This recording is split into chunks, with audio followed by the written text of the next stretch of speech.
kunnafoni min bɛ di nanzarakan na o bɛna yɛlɛma aw ye todunkan na a bɛna lase aw ma seeru sila maraka faama fɛ sabula kunnafoni sɔrɔbaliya o ye kunnasiri ye. Maraka faama ka journal banbara bɛna lase aw ma ka sababu ɲuman kɛ malizoom.net ye. Maraka faama i bisimila bi kunnafoniw bɛ cogo di. Bi ntɛnɛn novembre kalo tile 12 san 2018 kunnafoni labɛn bɛ fasirijɛkulu maaw fɛ a bɛna lase a balimakɛ Seyidu Sila maraka faama fɛ sori gindo dɔgɔnɔkɛ faama k'ale to suya kɔlɛ la kunnafoni bakurubaw filɛ. Minisiriso min n'a ɲɛsin bɛ tungarankew olu ka lahalaya ma ani farafinna ka gafoɲɔgɔnna u ye den ta ni min n'a a ba ntanyana Fatumata Zarawu Konate u nana n'a ye faso kɔnɔ a tun bɛ kalo 7 bɔɲango la waati min na a bamuso b'i kɔ don a la. Faraɲɔgɔnkan kulu jamanadenw olu tɔgɔla o 47 olu de wulilen bɛ k'u jɔ kabini jumadonya tɛmɛlen k'a fɔ sariyabolo min n'u ko ma projet de loi n'a bɛ faraɲɔgɔnkan ko fɔ jamanadenw olu tɔgɔla ko k'a wuli k'a bɔ yen ni jamana fangabarabaaw y'a jira k'a fɔ k'a laɲini ye bɛn ani faraɲɔgɔnkan o jidili ye. Cɛbɔ 120 baɲango minnu n'olu ye jataralaw ye ani laselikɛlaw u ka baarabolo kɔnɔna na olu de b'u sen don ɲɔgɔndan min n'a bɛ baarabolo tamasiyɛn a bɛ o ɲɛdan ma kofɔ n'u ko ma ko Padel M. Dɔnku la kuma olu ye nin ye minnu bɛna walawala aw ye sisan daani na aw ni ce maraka faama ka journal banbara lamɛnli la.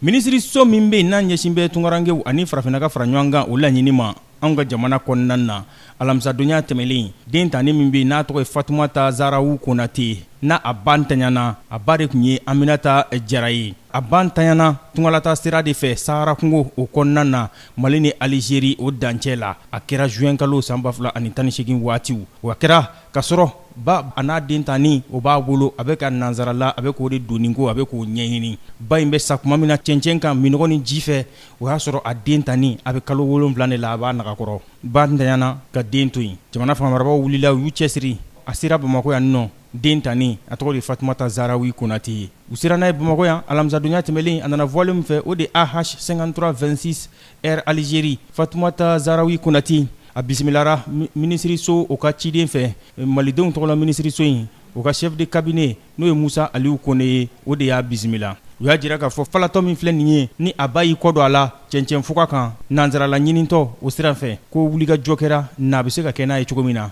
o kɛra consulat ka wulikajɔ fɛ consulat min n'ale bɛ Tamara 7 Mali tɔgɔ la kalo 5 baɲango gouvernement Mali tɔgɔ la ani minisiri min n'a ɲɛsin bɛ malidenw ka lahalayaw ma minnu bɛ tunga fɛ olu de ye wulikajɔ kɛ yaasa Fatumata Zarawu Konate a bɛ se ka ɛlɛ ni Konatelakaw ka du a bɛ se k'o lasɔrɔ Mali kɔnɔ yan cogo min na u y'a ta k'a di a tanti dɔ ma n'o ye a fa dɔgɔmuso ye u y'a ta k'a d'o ma k'o k'a lamɔ Konatelakaw ka duba kɔnɔ n'o ye Madame Konate Korotumu Kante ale sigiyɔrɔ bɛn bɛ Sɛbɛnninkɔrɔ ma commune 3nan o kɔnɔna na chef de cabinet minisiriso in tɔgɔ la Musa Aliyu Kone a ko ale ani gouvernement yɛrɛ tɔgɔ la u bɛ foli ni tanni ta ka bila bɛɛ lajɛlen ma fɛn o fɛn n'o ye yatimɛ in k'a dɛmɛ yaasa a bɛ se ka i ka dɔn ka fɔ so la sɔrɔ cogo min na k'u b'u bɛɛ lajɛlen fo k'u waleɲuman dɔn ko wa Mali fanga marabagaw ka wulikajɔ bɛɛ lajɛlen kun ye yaasa fɛn min ka dɔn ka fɔ maliden fɛn fɛn n'u bɛ degun na diɲɛ ɲɛfɛ u bɛ se ka segin ka na n'u ye so cogo min na n'u sɔnna.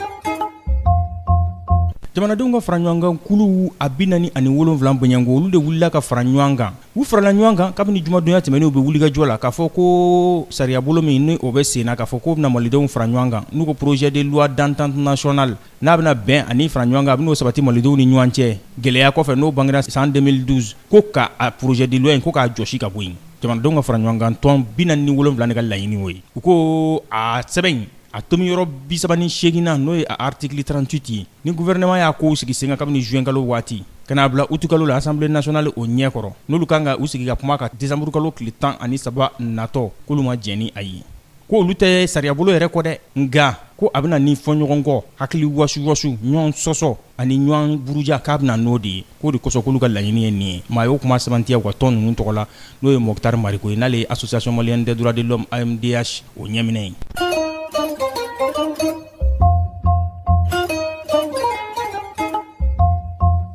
Institut français Mali kɔnɔ yan n'o ye Faransi ka bolofara ye kabini sebiridonya tɛmɛlen u ye ɲɛdama kɛnɛba u ye o sigi o bɛ jatara ko fɔ n'u ko ma vernissage a bɛ diɲɛ bondakun kɛlɛ fɔlɔ o bannen san 100 sɔrɔ ni a b'o ko fɔ n'an ko ma première guerre mondiale a jataraw a bɛ boli o lahalayaw kan a su a kun bilalen don maa ka bonya kɔnɔ n'o ye minisiri ɲɛmaa ye Sumelu Bube Mayiga ani faransi ambassadeur min b'an fɛ yan n'o ye Joël Meyer ye.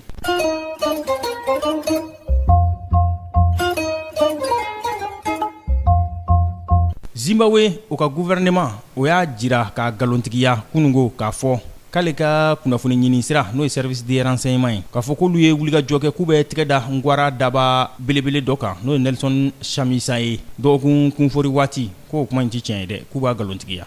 Cɛbɔ 120 olu de bɛ ka u kanbɔ ɲɔgɔndan na n'o bɛ jatara ani ka dɔn k'a fɔ laseli o ɲɛdɔn sira u bɛ o kofɔ o bɛna kɛ ɲɔgɔndan sen fɛ mun ni u k'a ma ko logo